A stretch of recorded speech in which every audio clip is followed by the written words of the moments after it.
Bismillahirrahmanirrahim. Assalamualaikum warahmatullahi wabarakatuh.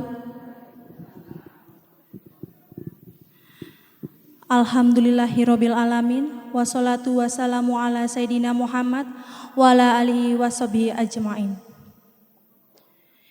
Yang terhormat Ustadz Endri Nugroho Laksono, SPDI MH.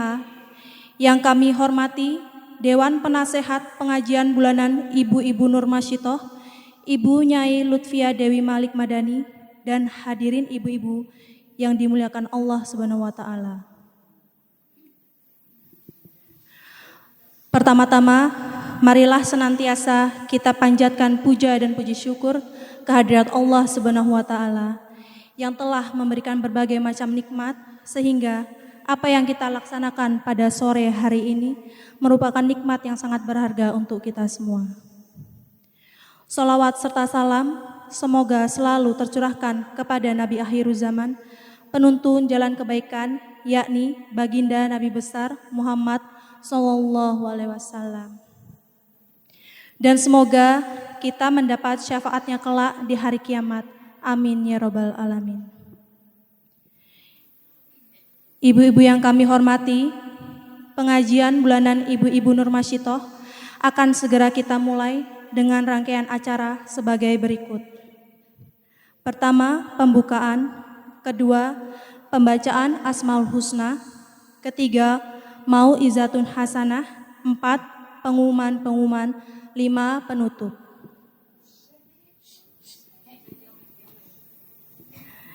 Ibu-ibu yang kami muliakan, untuk lebih barokahnya acara kita pada sore hari ini, marilah kita sama-sama membukanya dengan membaca Ummul Kitab, Liridolillahi ta'ala, wali syafaati Rasulillah. Al-Fatihah. A'udzubillahi minasyaitonirrajim. Bismillahirrahmanirrahim. Alhamdulillahirabbil alamin. Arrahmanirrahim. Maliki yaumiddin. Iyyaka na'budu wa iyyaka nasta'in. Ihdinas siratal mustaqim. Siratal ladzina an'amta 'alaihim ghairil maghdubi. Acara selanjutnya, marilah kita bersama-sama membaca Asmaul Husna.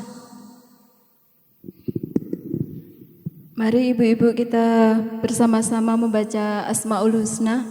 Bismillahirrahmanirrahim. Bismillahi ba'dana walhamduli rabbina wassalatu wassalam linnabi habibina ya Allah ya Rabbana anta masuduna ridaka matlubuna dunyana wa ukhrana ya Rahmanu ya Rahim ya Maliku ya Kudus ya Salamu ya Mu'min ya Muhaiminu ya Aziz ya Jabaru Takabir ya Khaliku ya Bari ya Musawiru ya Ghafar ya Qaharu ya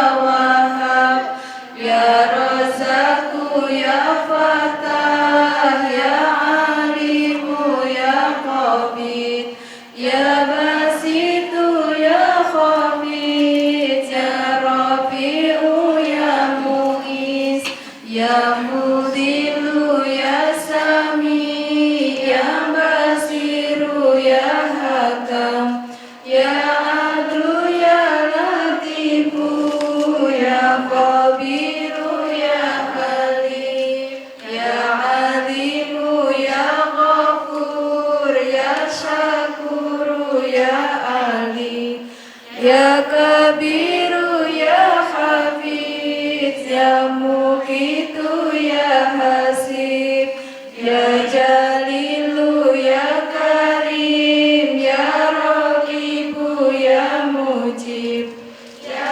Wasi'u ya Hakim ya Wadudu ya Majid ya Baisu ya Syahid ya Haku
Ya Malikal Mulki Ya Dzal Jalali wal Ikram Ya Musitu Ya Jami Ya Ghaniyu Ya Mughni Ya Mani'u Ya Dharu Ya Nafi'u Ya Nuru Ya Hadi Ya Badi'u Ya Baqi Ya Warisu Ya Rashidu Ya Sabur Azza Jalla Dikruhu Bi asma'ikal husna Ifir lana dhunubana Wali walidina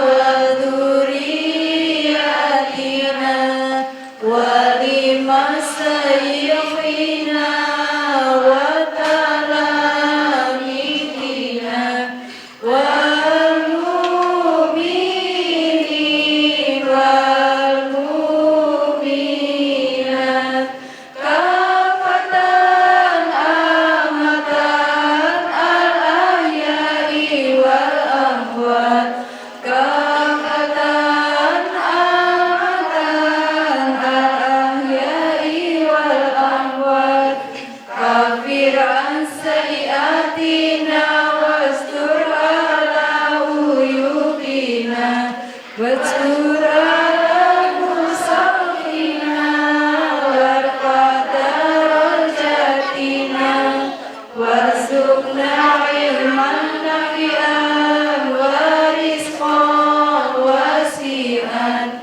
Halalan tayyiban Wa amalan salihan Wa nawwir qulubana Wa yassir umurana Wa sahih ajsadana Daima hayatina Ilal khairi qaribna Ani syarri ba'idna Wa qurba rajauna Akhiran nilnamuna Balik maqasidana Wa bihawaijana Walhamdulillahina Alladhi hadana Salli wa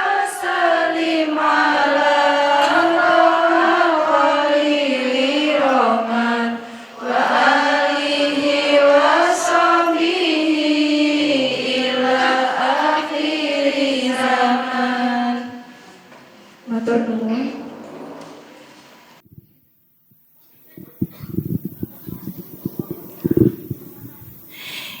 Ibu-ibu pengajian Nur Masyitoh yang dirahmati Allah Subhanahu wa taala. Alhamdulillah, pembacaan Asmaul Husna sudah kita baca bersama. Semoga menjadi penyejuk di hati kita semua. Dan tibalah kita pada acara inti sore hari ini, yakni Mau'izatun Hasanah yang akan disampaikan oleh Ustadz Endri Nugroho Laksono, SPDI MH. Kepada beliau kami persilahkan.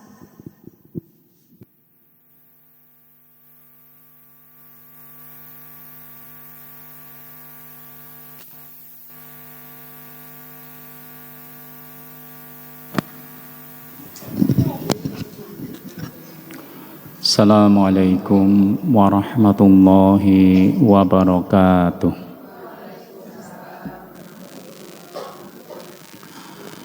Alhamdulillah alladzi arsala rasulahu bil huda wa dinil haqq liyuzhirahu 'alad dini kullihi walau karihal musyrikun. Ashhadu an la ilaha illallah wa ashhadu anna Muhammadan abduhu wa rasuluh. Allahumma salli ala nabiyyina Muhammadin wa ala alihi wa ashabihi wa man tabi'ahum bi ihsanin ila yaumil qiyamah. Ibu-ibu yang dirahmati Allah Subhanahu wa taala, alhamdulillah sore hari ini Allah menganugerahkan kepada kita kesehatan, keimanan, dan kesempatan sehingga kita bisa melangkahkan kaki menghadiri pengajian pada sore hari ini. Semoga kehadiran kita di masjid ini akan mendapatkan rahmat, maghfirah, barokah dari Allah Subhanahu wa taala. Salawat dan salam kita haturkan kepada uswatun hasanah kita Nabiullah Muhammad sallallahu alaihi wasallam, kepada para keluarga, para sahabat, dan para pengikut beliau ila yaumil qiyamah. Ibu-ibu yang dirahmati Allah Subhanahu wa taala, salah satu karakter orang mukmin adalah ridho. Ridho itu kalau bahasa kita artinya rela. Ridho terhadap apa yang menjadi keputusan Allah Subhanahu wa ta'ala. Ya. Kelihatannya gampang kita itu bilang ridho, tapi sebenarnya sulit. Kenapa? Karena manusia itu selalu punya keinginan-keinginan. Orang itu biasanya ridho kalau keinginannya cocok dengan kehendak Allah. Nah itu ridho. Ya, saya pengen sore ini tidak hujan, pas enggak hujan, ya kan? Ridho. Tetapi ketika kita menginginkan sore ini enggak hujan, ternyata hujan. Pertanyaannya, kita ini ridho atau enggak? Ya. Salah satu kata-kata enggak ridho adalah halah udan meneh. Ya. Ngerti nek ngaji ndadak udan mbok engko bar magrib. Ya. Itu kata-kata tidak ridho. Termasuk dalam hal ini adalah ketika Allah punya kehendak untuk memberi keturunan kepada kita. Ya, kita harus ridho. Ridho dalam hal apa? Waktu. Kadang kita nikah, setahun setelah itu lahir anak kita. Berarti bulan madu 1 bulan langsung hamil. Ya kan? Kemudian kita bilang, kok cepet men, siap aku. Ya. Kok yora mundur. Nah harusnya kita mengucapkan alhamdulillah. Tapi saya melihat beberapa sekarang anak-anak itu menikah, terus pengen punya anaknya diundur. Ya. Dan itu didukung oleh kedua orang tuanya. Nah ini jadi aneh. Ya. Kalau nasihatnya ibu saya itu, wong sing ra duwe anak wae bingung. Nggih.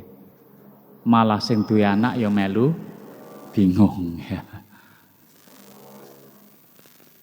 Jadi kita harus ridho dalam masalah waktu. Tapi kadang-kadang sudah berusaha maksimal nggak hamil-hamil. Kita juga harus ridho masalah waktu. Ya. Kadang-kadang dipaksa. Ini lahirnya tanggal 23 Agustus menurut perhitungan dokter.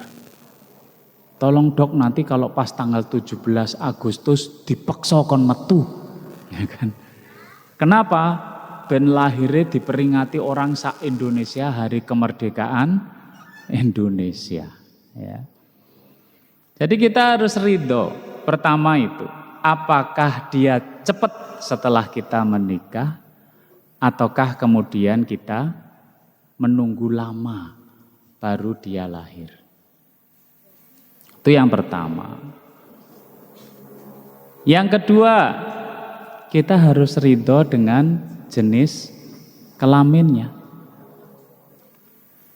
Kadang-kadang orang itu sudah punya bayangan-bayangan tersendiri atau keinginan, ya wajar. Bapaknya punya anak perempuan semua. Maka ketika anaknya nikah, hamil, bayangannya alhamdulillah kalau dia laki-laki. Ya kan? Selama ini belum pernah punya keturunan laki-laki. Berarti kan punya keinginan itu. Ternyata lahir perempuan. Ini kan? Harus ridho. Kadang-kadang juga gitu, tetangga saya itu anaknya 3, perempuan. Istrinya hamil lagi yang keempat, ditunggui di bidan sampai kemudian lahir. Ketika lahir, perempuan. Lah kok bapaknya ngomong, ramu tuh, terus ditinggal. Kalau nama Jawa sama nama Sunda kan beda ya. Sunda itu endang. Kalau Jawa endang. Bacanya gitu. Endang itu laki-laki, endang perempuan. Sama kasusnya, ada keluarga yang anaknya lahir laki-laki, kebalikannya nih laki-laki. Anak keempat pengen perempuan. Supaya doanya istijabah, dia sudah beli baju anak perempuan. Ya tuh kok kelambi bayi wedok. Setelah lahir, tidak hanya itu, sudah disiapkan nama, jenenge Endang, bukan Endang ya, Endang. Lahir laki-laki turawake metekel. Jadi simbahe saking mangkel wis tetep jenenge Endang. Sampai gede namanya Endang. Tapi kalau di barat itu parah. Di barat itu dokter-dokter sekarang tidak berani menyebutkan jenis kelamin. Bayi lahir, cenger, dia nggak nyebut laki-laki perempuan. Dokternya bilang nanti kalau sudah gede silahkan dia menentukan jenisnya kelamin sendiri-sendiri. Coba. Arep wedok terserah, lanang tapi wedok ya terserah, wedok tapi lanang ya terserah ya. Itu sudah rusak di barat itu. Ya. Kadang orang pengen lahir anak pertama laki-laki. Kenapa? Biar memimpin adik-adiknya. Keinginan itu boleh enggak? Boleh. Bahkan berdoa boleh enggak? Boleh. Tetapi jangan kemudian kita tidak ridho dengan kelahiran anak kita apapun jenis kelaminnya. Ya, harus ridho. Ridho berikutnya adalah ridho dengan semua yang menjadi karakter dia atau ciri fisiknya. Itu harus ridho. Wayangannya lahir ke putih, irungnya mancung, ya kan? Lahir wireng tunteng pesek. Ya, nanya sama Ustadz, anak saya kok lahir hitam, hidungnya pesek. Lah, bapak ibunya hitam atau putih? Hitam Ustadz. Bapak ibunya hidungnya mancung atau pesek? Pesek Ustadz. Ya kuwi anakmu. Jadi nek putih lah kok mancung anake sapa kuwi, ya kan? Ya, jadi diterima. Makanya Al-Quran menyebutkan gimana? Inna nubasyiruka bighulamin. Ya, aku memberi kabar kepada kamu, kabar bahagia. Ya, dengan lahirnya seorang anak, ismuhu Yahya. Nanti namanya adalah Yahya. Ya. Jadi kelahiran anak itu jadi kabar gembira. Berarti kita ridho. Di atasnya itu kita mensyukurinya dengan lahirnya putra kita. Kapanpun tanggal lahirnya, ya kan? Apapun jenis kelaminnya, ya. Apapun keadaan dia. Ya. Makanya jangan kemudian punya ekspektasi berlebihan. Ya, jadi kita ridho. Loh nek kita enggak ridho, itu bisa-bisa anak kita juga enggak ridho loh. Bu, kenapa? Kok aku lahir dari ibu ya? Lah piye? Kok bukan dari Lady Diana? Jadi nuntut dia. Kenapa ibunya enggak secantik itu? Ya kalau semua serba nuntut, ya repot. Ya. Makanya pertama kita syukuri kehadiran anak kita. Apapun keadaannya, bahkan nanti sampai besar pun, apapun kondisinya. Ya. Nah inilah dasar mendidik anak. Apa itu? Bersyukur punya anak. Kemarin ada kabar dari temannya anak saya punya anak. Kata tetangganya, kata anak saya, dia kena baby blues. Ya jadi anaknya nangis. Dia wis cuek we, nangis-nangis ora diopeni. Akhirnya tetangganya yang bingung tuh ono bayi kok nangis terus, didatangi tibane ibuke meneng wae ya kan. Kata anak saya baby blues. Saya bilang sama anak saya di zamannya Abi dulu dan zamannya nenek kita tidak ada baby blues tuh enggak ada. Ya. Sekarang ini ada istilah baby blues dan seolah-olah legal. Ya, bahkan kadang mengaku, aku ini baby blues. Kalau orang itu sering seperti itu namanya melegalkan penyakit dalam dirinya dan tidak mau untuk berobat. Baby blues itu penyakit. Kenapa kita bangga? Ya, kalau penyakit harus disembuhkan. Ya semua ibu baru itu ya mengalami kekagetan, ya kan? Bapak baru juga gitu. Saya dulu anak saya pertama lahir itu jam 9 malam, ya. Saya sendiri juga bingung, piye ya. Kalau sekarang kan dokter nyuruh suaminya masuk, saat itu di bidannya malah bilang bapak keluar aja gitu ya. Jadi saya nunggu di luar, cenger lahir itu. Akhirnya digendong sama adik saya, terus nanya, arep diadani ora? Oh iya tak adani weh. Padahal teori adan telinga bayi itu sudah lama saya dapat. Habis itu kupingnya sing ngendi yo. Nah jadi terus ilo kupingnya sing tengen. Setelah itu saya adan di kuping sebelah kanan. Lah kok ning tengah-tengah ujug-ujug kok deko mati sholah dadi komat. Tetapi jangan kemudian kita merasa bahwa setelah itu saya mutung nggak mau jadi orang tua. Itulah yang disebut baby blues. Ya, dan itu sah-sah saja. Nah nggak usah. Namanya bersyukur bagi kaum muslimin yang sangat didorong itu adalah dalam hidup itu bagaimana orang itu beradaptasi.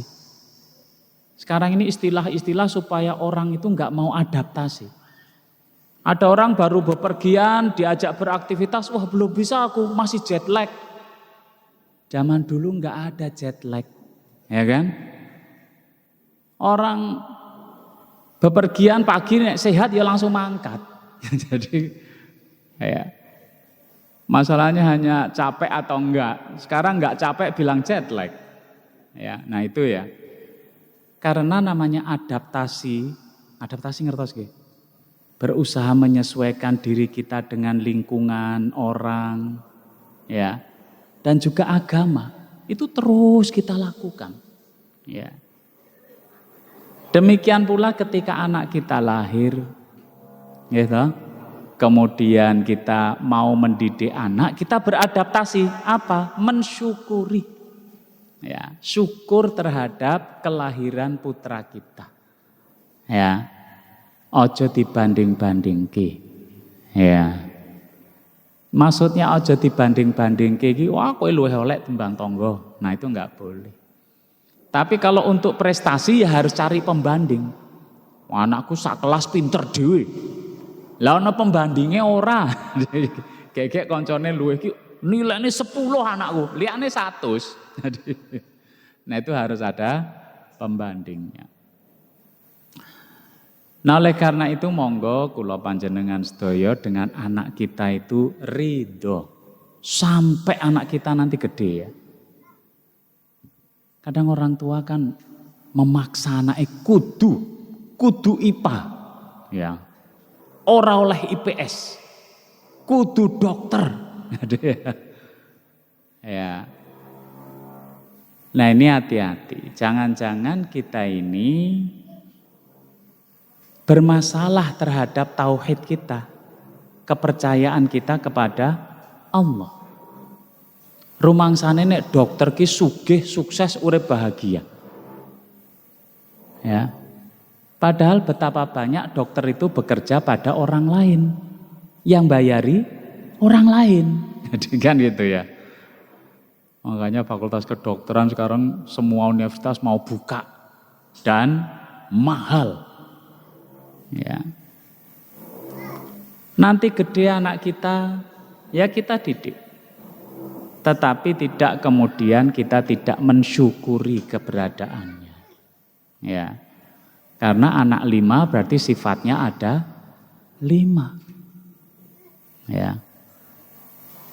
Jadi anak saya itu 5. Masing-masing punya sifat sendiri. Perempuannya 2. Yang satu itu jiwa sosialnya wis nek kumpul karo wong lali karo apa-apa kan. Yang satu enggak mau kumpul sama orang ya kan. Lah padahal rumasane padha. Bentuknya gitu. Anak nomor 1 tuh gede, bobotnya nganti 100. Anak 2 cuilik. Kalau teman-teman guyon itu kowe iki nek didik anak mbok sing adil, mosok kabeh mbok keke sing gede. Ya. Nah itu pertama. Kemudian yang kedua, ya, jangan sampai kita itu merasa anak itu adalah milik kita. Lu yang melahirkan saya loh Pak, iya. Tapi itu bukan milik kamu. Dia adalah titipan dari Allah Subhanahu wa taala. Nah ini sing raina ini. Ya. Ya ada seorang sahabat namanya Abu Tolhah, istrinya Ummu Sulaim. Abu Tolhah itu ketika pergi, putranya meninggal.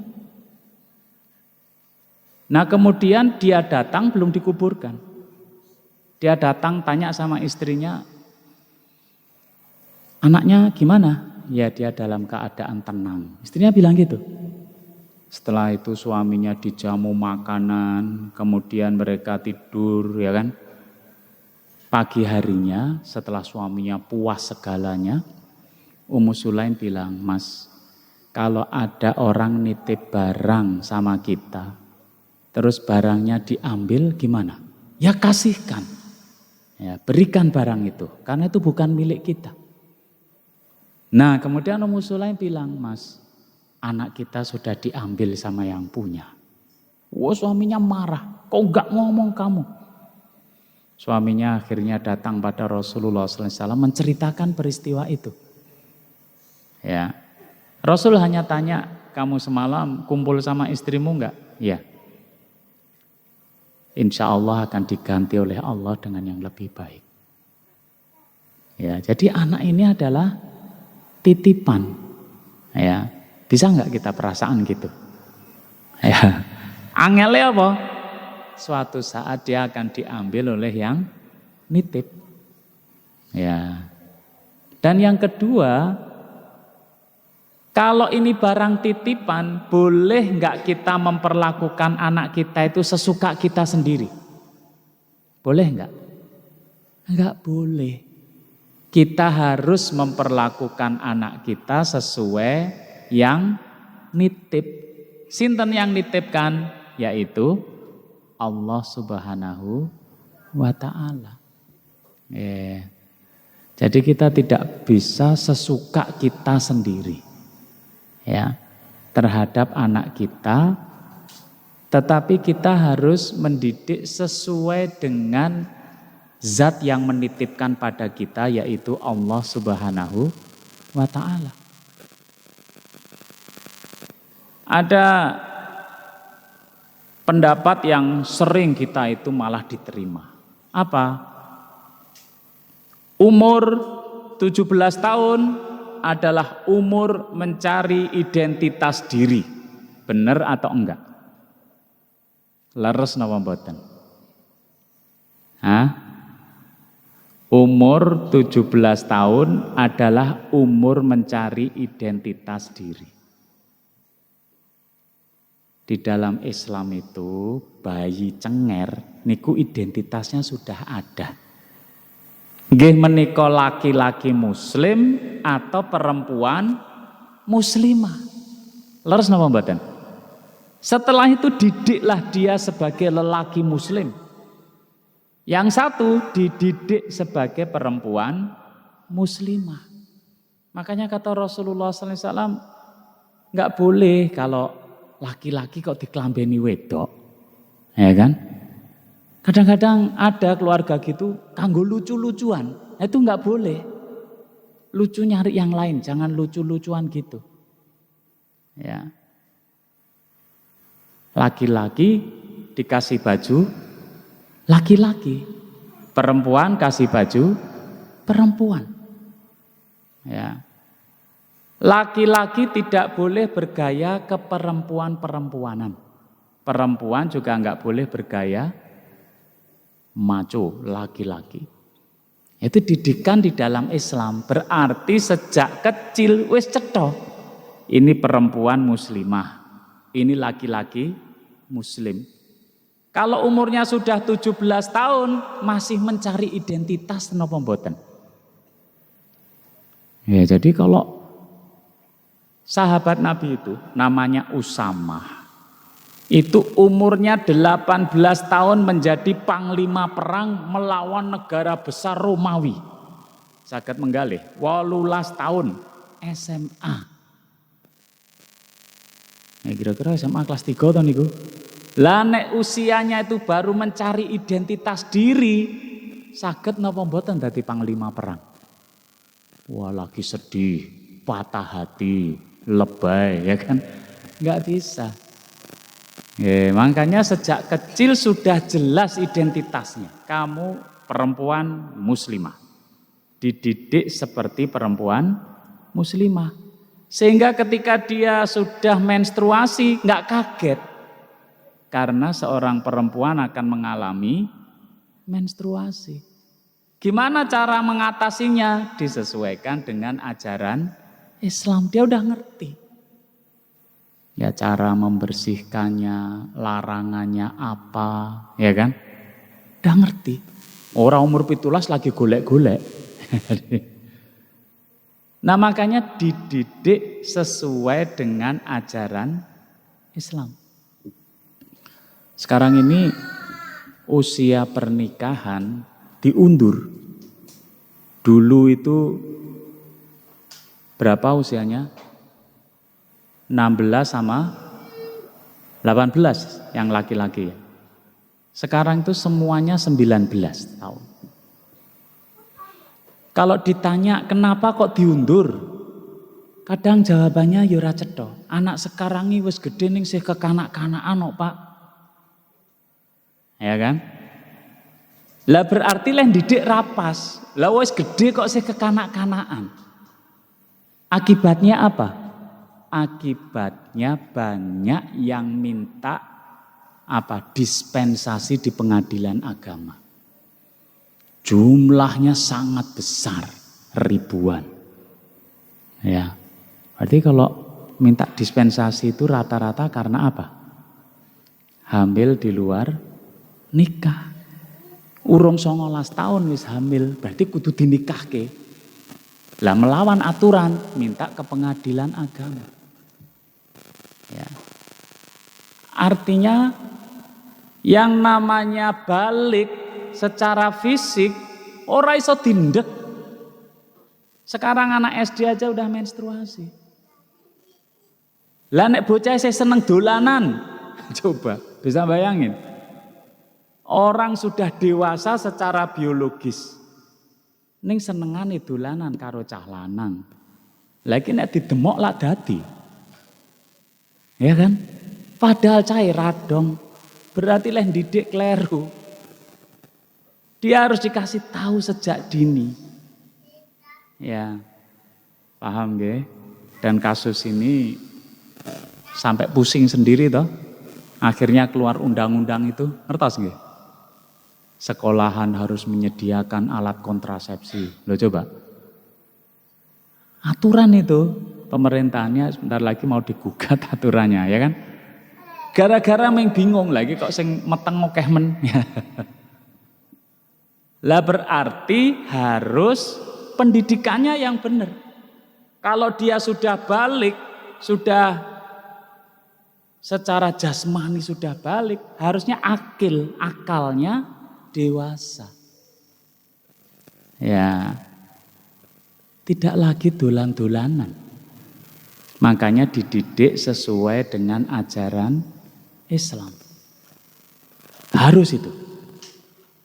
Kalau enggak, terlambat, sulit. Tetangga saya ya kasihan, bapaknya sekarang sering ke musola, nangis mesti. 2 anaknya pengedar obat terlarang. Ya. Tapi itu didikannya salah karena bapaknya ya radong. Waktu masih kecil tuh anaknya pinter, juara di sekolahnya. Nah setelah pisah sama ibunya, sama istrinya, berarti ibu lunga ning Gunung Kidul, anak ini pelariannya ke game station. Ya. Bapaknya tukang parkir, suka datang ke situ. Ngapain? Nambahi duit karo nggawa sego. Tetangga, "Loh Pak, piye toh kok malah mbok tambahi duite?" Kata dia, "Wis ben timbang dolan adoh." Nah jadi ya akhirnya anaknya terakhir ini masih di penjara ini. Yang terakhir itu saya yang harus jadi saksinya ya. Walaupun akhirnya saya manggil RT karena itu wilayah RT sebelah. Ya. Sudah repot kalau seperti itu. Ada kampung sebelah ibunya nangis. Lah ngopo? Anak saya ditangkap karena klitih. Coba. Anaknya ditangkap karena klitih. Alasan dia, anakku meng melu-melu. Kalau kejahatan melu-melu ditangkap enggak? Berarti pendidikannya juga keliru. Ya. Lah Jogja ini aman-aman tapi tidak aman, gitu mboten. Lah klitih itu enggak ada sebab akibat, enggak ada sesuatu, pokoknya wong liwat ya dianiaya. Nah sehingga kita harus mendidik mulai kecil anak-anak kita itu dengan pendidikan yang benar. Kalau daerah Pugeran dulu itu anak-anak kalau masih ikut TPA jadi anak solih. Setelah TPA selesai mulai, ya kan, jadi orang jalanan. Ya. Nah ini makanya ingat anak ini titipan. Dititipkan kepada siapa? Pada kita, orang tua. Orang tua loh ya. Makanya orang tua itu harus merasa saya yang wajib mendidik dia. Lah terus orang tuane radong apa-apa, sing penting dong sing apik. Gitu ya. Saya itu enggak dong apa-apa tapi ngerti yang bagus. Kalau era sekarang itu agak sulit kalau anak enggak masuk pesantren. Atau setidak-tidaknya pagi sekolah, sore masuk TPA.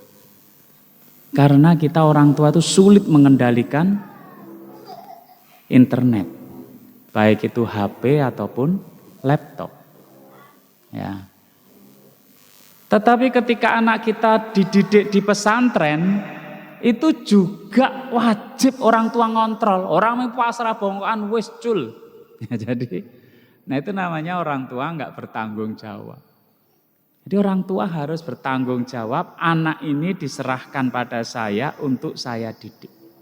Makanya tugas orang tua mengerti hal yang baik, sehingga orang tua harus mengarahkan anak menjadi anak yang baik.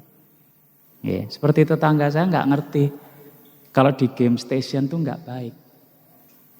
Ya, ada orang tua yang nggak ngerti, anaknya bergaul dengan orang nggak baik, diumbar.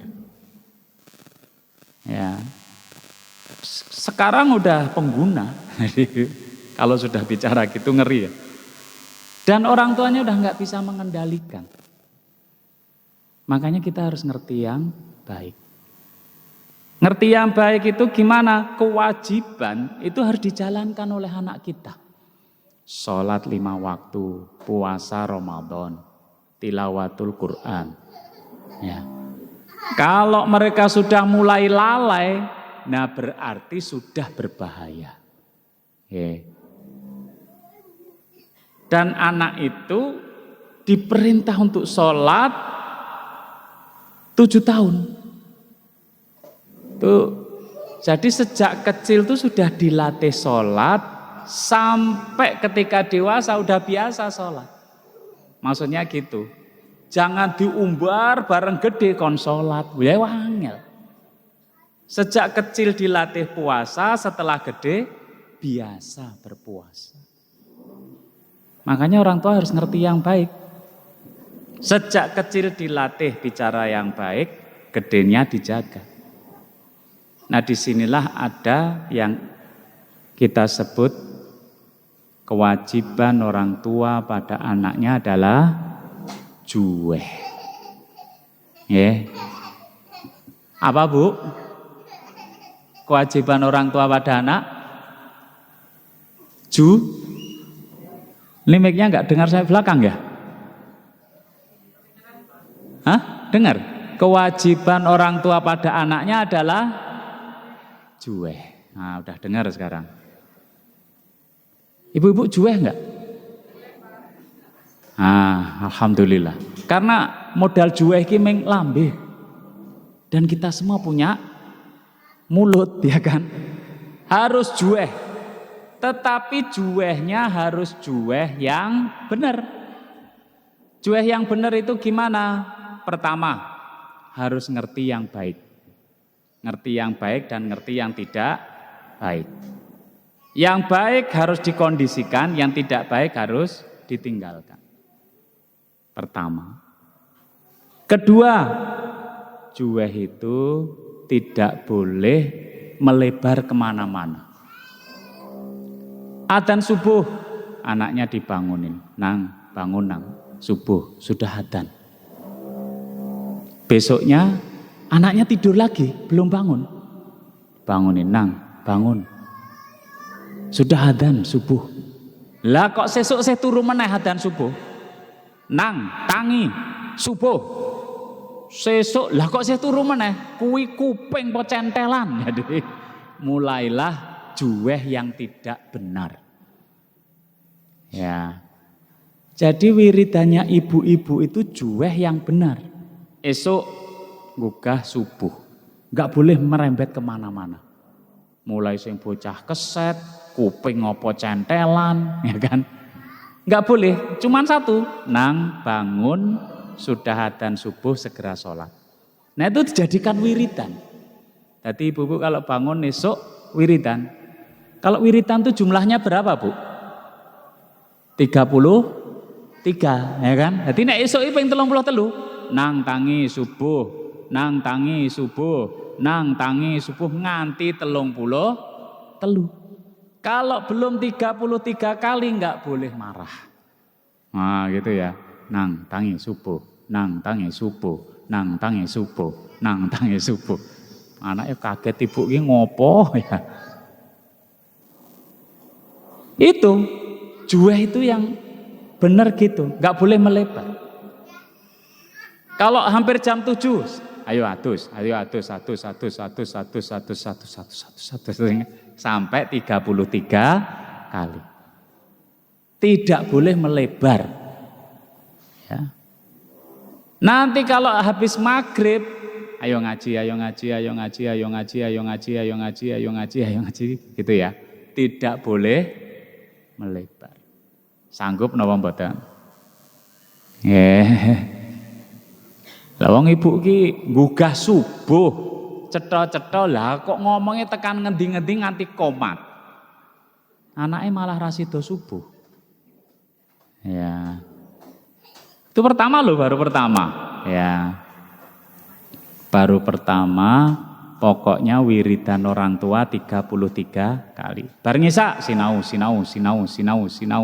ya kan. wiridannya, dilatih 33 kali. Berikutnya apa?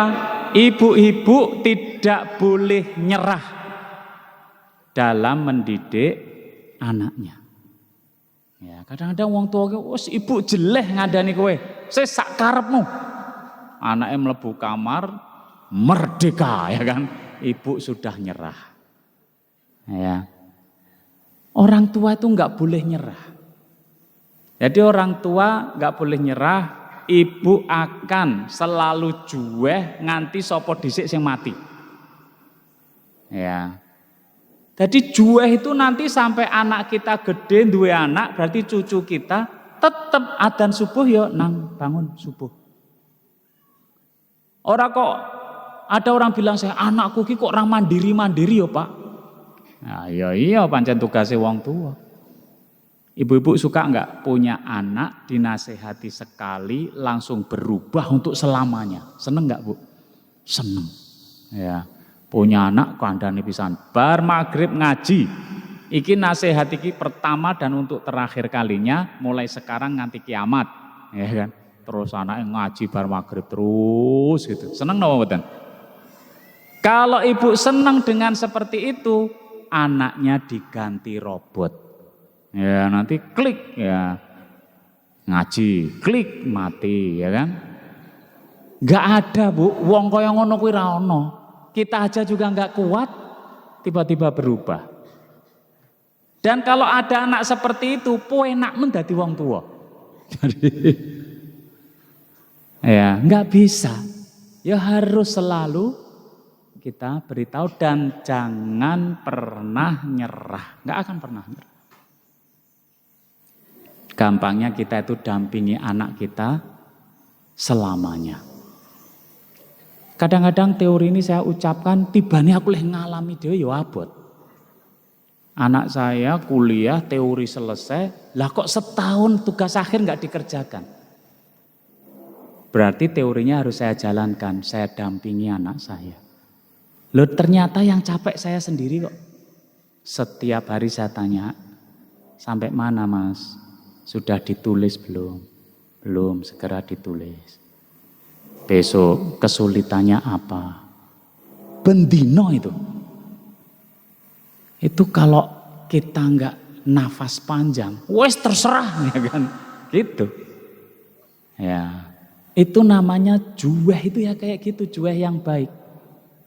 Ya, terus. Ya. Terus juweh yang baik lagi apa? Lantunkan di dalam doa. Ya, ibu-ibu sudah doakan anaknya belum? Gimana doanya? Hah? Sudah kok meneng? Berarti belum itu. Mulai sekarang doakan anak kita, ya. Doa formal, Rabbana hab lana min azwajina wa dzurriyyatina qurrata a'yun waj'alna lil muttaqina imama. Wah rapal Pak, ya yes, nggih basa Jawa. Ya Allah jadikan anak-anakku jadi anak yang solih, yang solihah. Itu doa formal. Kenapa doa formal? Doa formal ki nek rong ngapal koyone khusyuk. Rabbana, khusyuk banget ini. Malaikat batin gitu toh. Padahal urung ngapal. Hab lana. Nek wis setengah apal, setengah khusyuk. Rabbana hab lana min azwajina wa dzurriyyatina qurrata a'yun. Lah nek wis apal blas ra khusyuk. Rabbana hab lana min azwajina wa dzurriyyatina qurrata a'yun. Mama, ya kan? Wis bar. Ya. Makanya ditambah. Ibu-ibu itu mendoakan enggak di saat-saat yang istijabah? Kapan itu? Antara adzan dan iqomah. Doakan anaknya enggak? Ketika hujan turun. Sepertiga malam terakhir saat sholat tahajud. Ya. Kalau kita itu enggak pernah mendoakan anak kita kok pengen anaknya solih ki ya kira-kira rada abot. Ya. Nah, berarti harus latihan lagi. Bar adzan, ya Allah jadikan anakku anak yang soleh. Ya kan? Habis sholat doakan. Kalau perlu tahajud doakan. Puasa Senin pas buka puasa doakan. Karena doa orang yang puasa yang istijabah itu saat berbuka. Tibane dadi wong tua ya ora gampang toh. Pengen anaknya baik, awake dhewe sing nglakoni. Ya. Terus kalau bisa mbok disebut namanya. Ya ora sah bendino, nek bengi atau saulan sisan. Ya kan? Kayak kita lali karo jenenge anake. Saya itu hampir-hampir enggak percaya. Tetangga saya datang bilang butuh uang untuk bayar sekolah anaknya. Saya tanya, anakmu jenenge sopo? Bingung dia. Loh coba, saya baru menemukan itu ya. Dia tuh nggak hafal nama anaknya. Nek parapane hafal. Ya. Apa meneh sekolah jarine lor terminal Condong Catur. Lah wi sekolahan apa? Lore terminal Condong Catur, apa digoleki ngalor terus?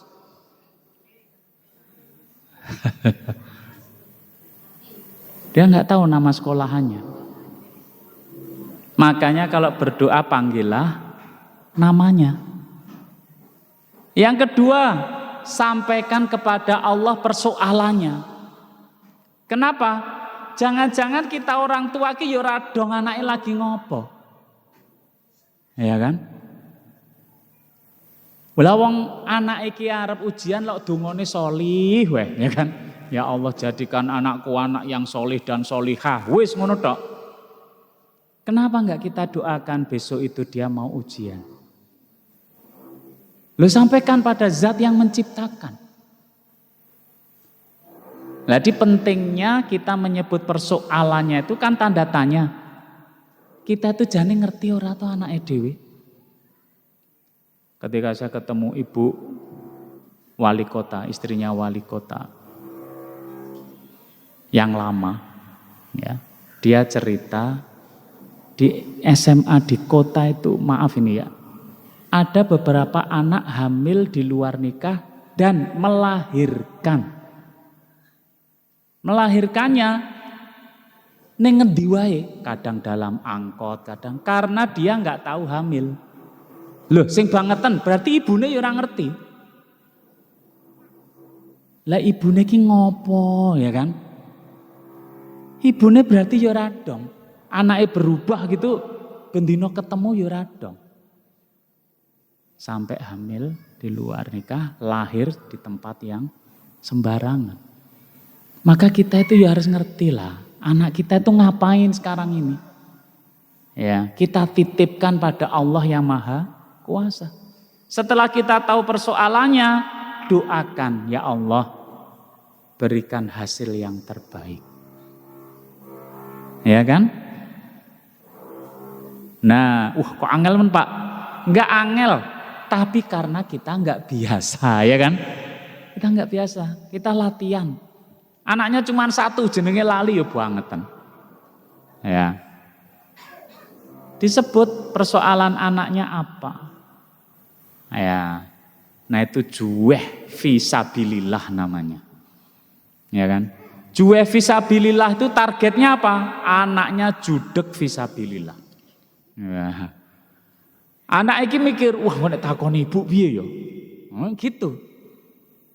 Jangan sampai anak itu belas ora judeg. Dolan-dolan wae mulih ya mulih. Tanya, mau kemana Mas? Sama siapa? Pulang jam berapa? Ya, nanti pulang tanya lagi, tadi sama siapa, ya kan? Jadi anak iki mikir, wah nek takoni ibu piye iki. Ya. Jangan sampai los-losan. Dan itu di masyarakat saya temui. Lho anak wedok lho, ora bali ibune ya santai wae. Merasa ini sudah dunia modern, saling memahami. Enggak, Islam enggak seperti itu. Ya, lah wong pitik wae nek magrib digoleki. Ya kan? Ya anak wedok hilang. Dia sudah dewasa kok, Pak. Wah, ampuh men. Ya. Bisa dipahami nggih? Jadi anak itu ba'da maghrib golek ibune, wah nek takoni wis ngaji porong piye, ya kan? Karena ibune takon terus. Ngaji nak, sik Bu tak nemburi sik ning toilet. Lagi metu ke toilet, ngaji nak, sik tak ngombe sik Bu. Lagi ngombe madhep barek, ibune ning kono, ngaji nak. Suwe-suwe bar maghrib pokoknya nyekel Al-Qur'an ya kan, selak takoni ibune. Itu namanya judek fisabilillah. Nah, kita harus latihan. Ya, jadi orang tua harus latihan gitu, itu namanya orang tua mendidik anaknya yang benar. Kamu mau keluar sama siapa?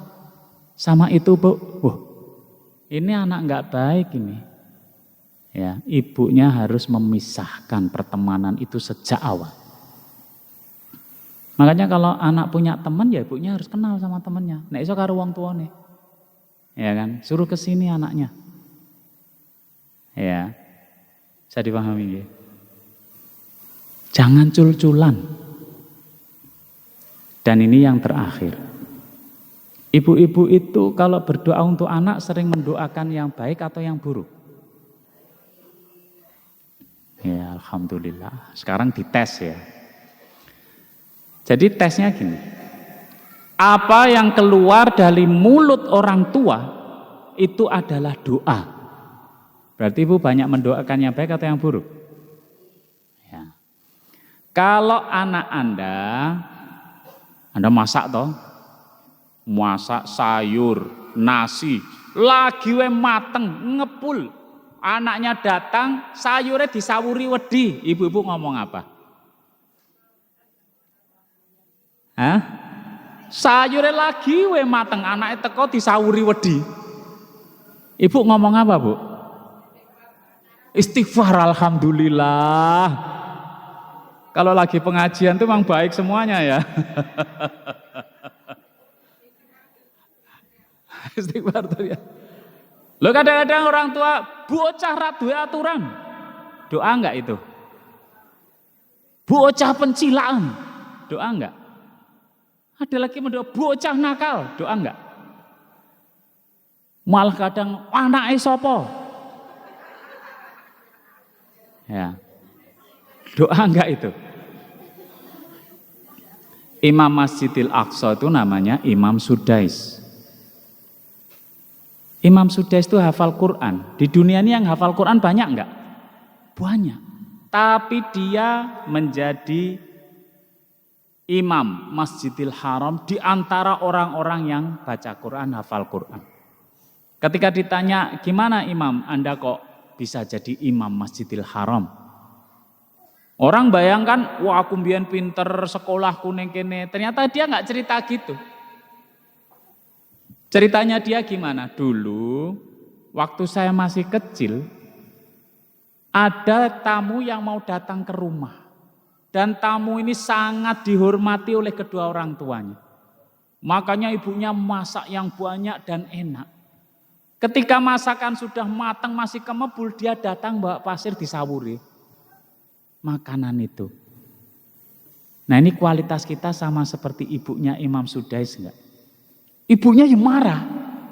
Dalam marah itu dia bilang apa? Udah sana-sana. Moga-moga kamu jadi imam Masjidil Haram. Gedenya jadi imam Masjidil Haram. Loh itu terutama doa ibu loh. Ya sahabat Nabi yang dapat fitnah wanita nakal gara-gara didoain ibunya. Diceluk-celuk orang jawab. Dia lagi sholat sunnah. Akhirnya ibunya bilang, oh besok ini ora bakal mati sebelum dapat fitnah dengan perempuan nakal. Ya dia dapat fitnah itu.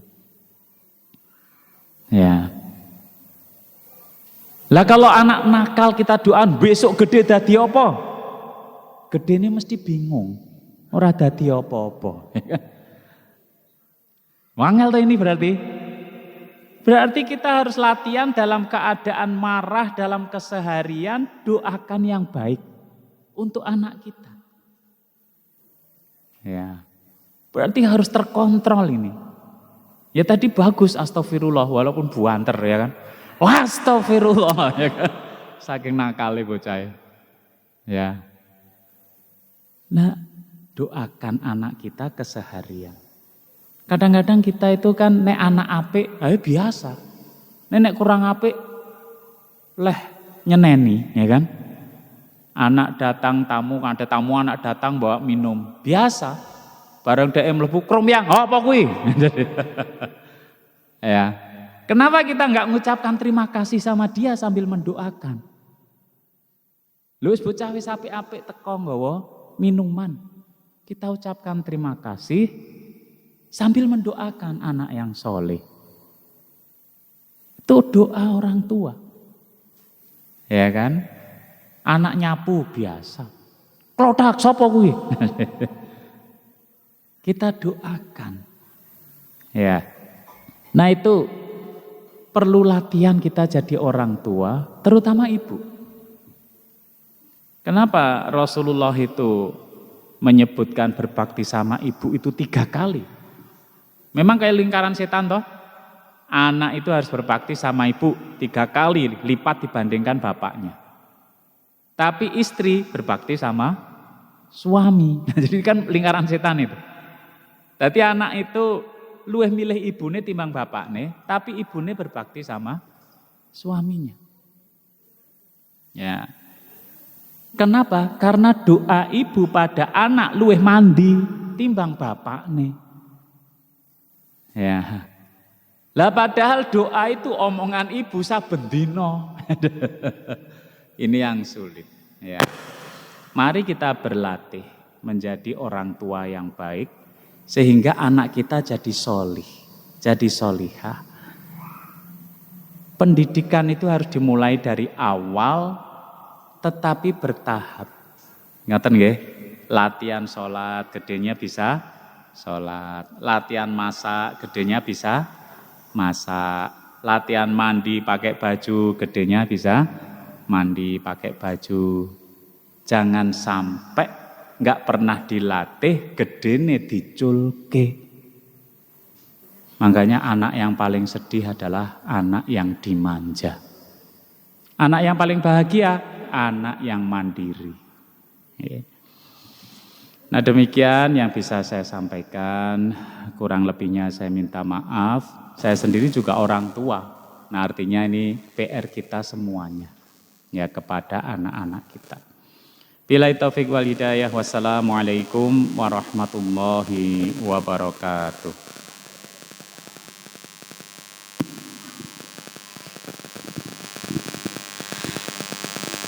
Alhamdulillah sudah kita ikuti dan dengarkan bersama kajian dari Ustadz Endri Nugroho Laksono, SPDI, MH. Semoga apa yang telah disampaikan beliau tadi dapat kita amalkan bersama-sama dalam kehidupan sehari-hari. Amin. Kita lanjutkan ke acara berikutnya, yakni doa yang akan dipimpin oleh Ustadz Endri Nugroho Laksono, SPDI, MH. Mari kita berdoa bersama. A'udzubillahi minasyaitonirrajim. Bismillahirrahmanirrahim. Allahumma salli wa sallim wa barik ala habibina wa syafi'ina wa maulana Muhammadin sayyidil awwalina wal akhirina wa sallim wa radiyallahu ta'ala an kulli sahabati rasulillahi ajma'in. Alhamdulillahi rabbil alamin. Hamdan yuafi ni'amahu wa yukafi'u mazidah. Ya Rabbana walakal hamdu walakas syukru kama yanbaghi li jalali wajhikal karimi wa azimi sultanik. Allahumma ighfir lil muslimina wal muslimat wal mu'minina wal mu'minat al ahya'i minhum wal amwat innaka sami'un qaribun mujibud da'wat wa ya qadiyal hajat. Allahumma ighfir lana dzunubana wa liwalidayna warhamhum kama rabbawna shighara. Allahumma taqabbal minna du'aana wa ruku'ana wa sujudana wa siyamana wa qiyamana wa kulla a'malina. Rabbana hab lana min azwajina wa dzurriyyatina qurrata a'yun waj'alna lil muttaqina imama. Rabbana atina fid dunya hasanah wa fil akhirati hasanah wa qina adzabannar. Subhana rabbika rabbil izzati amma yasifun. Wassalamun alal mursalin. Walhamdulillahi rabbil alamin. Amin ya rabbal alamin.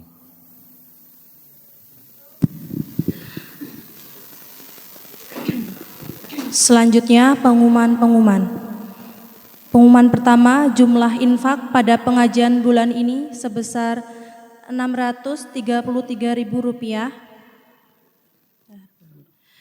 Berikut peraih door prize pada pengajian bulan ini: Ibu Eni Yuli, Ibu Erma, Ibu Dea Roni, Ibu Supri Ledok, Ibu Suyani RT 02.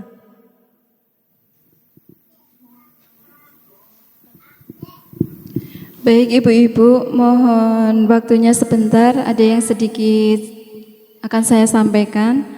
Sebelumnya, Assalamualaikum warahmatullahi wabarakatuh.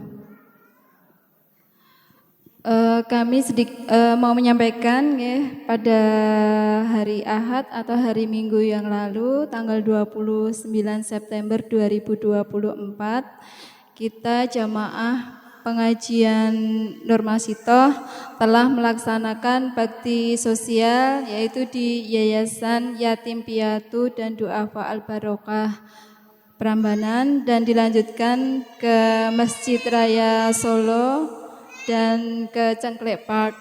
Kami dari pengurus memohon maaf kepada ibu-ibu bahwa dalam kegiatan tersebut ada hal-hal yang kurang berkenan di hati ibu-ibu semuanya, dan kami juga mengucapkan terima kasih kepada ibu-ibu yang telah membantu terlaksananya kegiatan tersebut, baik dalam bentuk tenaga, pikiran, dan materi.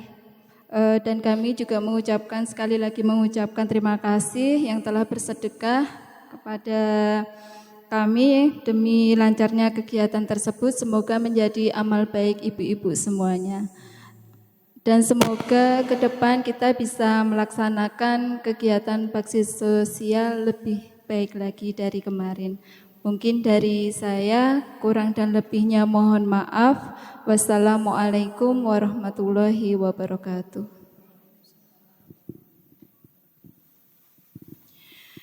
Ibu-ibu pengajian Nur Masitoh yang kami muliakan, acara demi acara telah sama-sama kita lalui. Semoga pertemuan ini meningkatkan keimanan dan ketakwaan kita semua. Dan semoga kelak kita berkumpul juga di surganya sebagaimana berkumpulnya kita pada sore hari ini. Amin ya rabbal alamin. Mungkin hanya ini yang dapat saya sampaikan, kurang dan lebihnya saya mohon maaf yang sebesar-besarnya. Marilah kita tutup acara ini dengan bersama-sama mengucapkan kafaratul majlis dan hamdalah.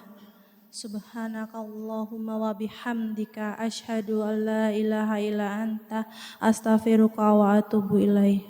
Walhamdulillahirabbil alamin. Wassalamualaikum warahmatullahi wabarakatuh.